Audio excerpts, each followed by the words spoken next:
I still remember the first time I saw the VHS tape labeled Amanda the Adventurer in my grandparents' attic. I was 10, and the idea of a forgotten treasure thrilled me. It looked old, with faded colors and a title written in a child's messy handwriting. I convinced my grandparents to let me take it home, thinking it would be a fun, nostalgic show. That evening, I popped the tape into our old VCR and settled in with a bowl of popcorn. The screen flickered to life, revealing a cartoon girl with wide eyes and a perpetual smile. Amanda. Her companion, Wooly, a sheep who always seemed a bit nervous, introduced himself next. The first episode seemed innocent enough. Amanda and Wooly going on an adventure to find a hidden treasure in a forest. But something felt off. Amanda's eyes seemed to follow me, and Wooly's anxious expressions mirrored the growing unease in my gut. As the episodes progressed, Amanda's adventures grew darker. In one, she insisted on entering a cave despite Wooly's warnings. Inside, they found eerie, human-like shadows on the walls. Another episode had them exploring a deserted town where the buildings were eerily silent, and Amanda laughed too hard at nothing.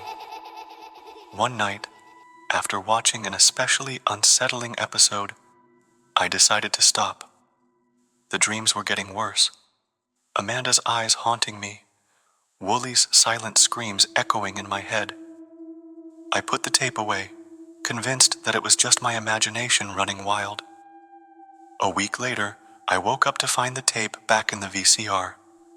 My mom swore she hadn't touched it. I reluctantly hit play and the screen crackled. Amanda was different this time.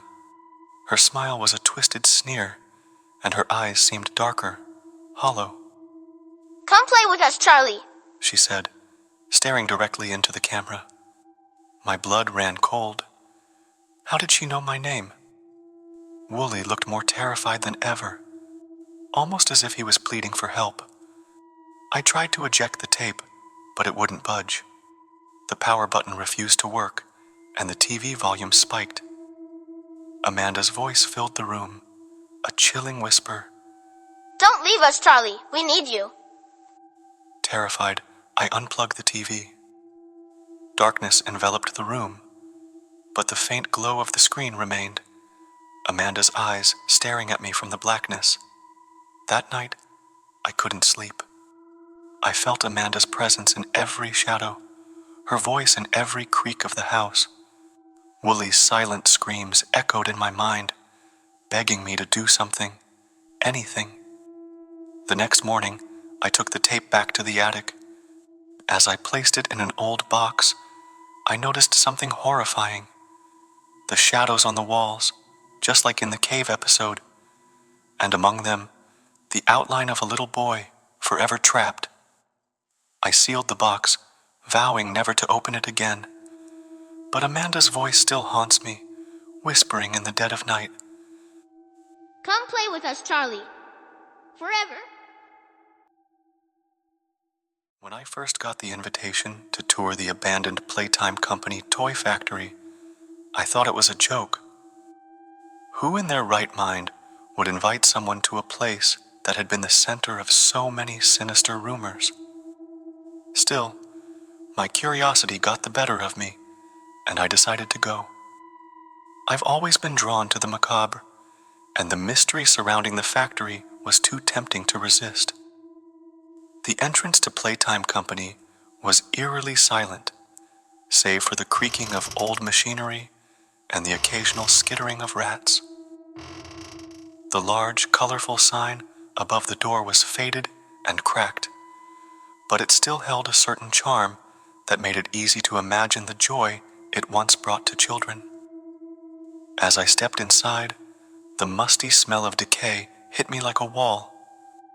Dust covered everything, and the once vibrant paint was peeling from the walls. I was alone, or at least I thought I was.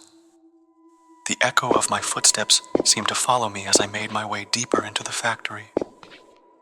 The old assembly line was still in place, and I could almost hear the faint hum of machines and the laughter of children. But something felt off. It was too quiet, too still. I reached the showroom, where the company had once displayed its latest creations. There, in the center of the room, stood Poppy. She was a doll, but she was unlike any doll I had ever seen.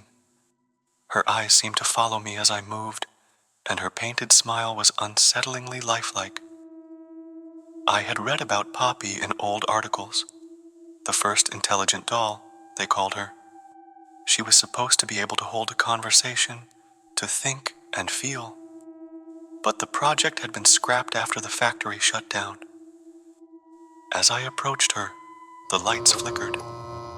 The old speakers crackled to life, and a distorted, childish voice echoed through the room. Do you want to play? I froze. The voice seemed to come from everywhere and nowhere at once. I tried to tell myself it was just an old recording, a malfunctioning piece of equipment, but the hairs on the back of my neck stood on end. Then, Poppy moved. It was a subtle shift, just a tilt of her head, but it was enough to send me stumbling backward. Her eyes locked onto mine, and that smile, oh, that smile, grew wider. Don't be afraid. She whispered. I just want to be your friend. I turned and ran, the sound of her voice following me down the hallways. The factory seemed to twist and turn in ways that defied logic, every corridor looking the same. Panic set in as I realized I was lost. The voice grew louder, more insistent. Come back, let's play. I burst through a door and found myself back in the showroom. Poppy was there, waiting. Her smile was gone, replaced by an expression of sadness. You can't leave. She said softly. Not yet. Suddenly, the room was filled with the sound of laughter. Children's laughter, high-pitched and echoing. Shadows flickered at the edge of my vision, and I felt cold hands brushing against my skin. I couldn't tell what was real and what was my imagination. In a final act of desperation, I bolted for the entrance. The door slammed shut just as I reached it, and I was plunged into darkness. The last thing I heard was Poppy's voice, a soft whisper in my ear. Forever and ever. When I was found days later, I was babbling about Poppy and the children, about how they were still there, waiting for the next visitor. No one believed me, of course. They said it was the stress, the isolation that had driven me mad. But I know what I saw. I know who's still in there. And if you ever get an invitation to visit Playtime Company, do yourself a favor. Don't go. I used to love Freddy Fazbear's Pizza as a kid. The animatronics, the games, everything felt magical. But that all changed after that night. It started innocently enough. My friends and I dared each other to spend a night in the abandoned pizzeria. We laughed off the rumors, the missing kids, the haunted animatronics. We thought it was all a joke. As the night wore on, strange things happened. Footsteps echoed through empty halls. Cold breezes whispered from nowhere. I chalked it up to nerves until Freddy himself appeared in the hallway, a glint of malice in his plastic eyes. I ran, my heart pounding. Yet, the building seemed to stretch, corridors twisting into maddening shapes. Every corner I turned, another animatronic loomed, their once cheerful faces now twisted into grotesque smiles. I found a room, barricaded the door. That's when the hallucinations began. Shadows danced on the walls, whispering my name. Faces flashed in the windows, faces of children, eyes pleading for help. Hours passed in that dark room.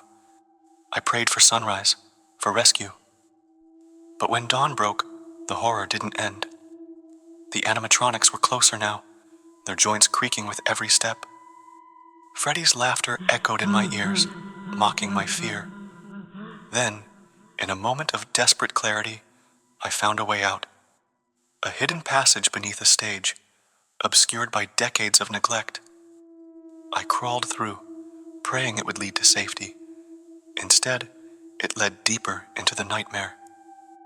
The passage twisted and turned, walls closing in like hungry jaws. The air grew thick with a stench of decay, as if the very walls were rotting around me. I emerged into a cavernous space, filled with broken animatronics. Some lay dormant, others twitched sporadically, but one stood out, a golden bear, its once gleaming fur now tarnished with rust and grime. It spoke to me, not with words, but with images in my mind. Visions of past horrors. Children lured into darkness, their cries unheard. The bear's eyes glowed with an ancient malevolence, a hunger for vengeance that transcended time. I fled again, pursued by phantoms and memories I couldn't shake. As I reached the exit, I glanced back one last time. In the darkness, the animatronics watched me, their empty eyes gleaming with a perverse hunger. Years have passed since that night, but I still hear their whispers in my dreams. Freddy and his friends haunt me, their laughter a constant echo in the corners of my mind. I've tried to forget, to move on, but some nightmares never end. They only change form, lurking just beneath the surface, waiting to strike when you least expect it.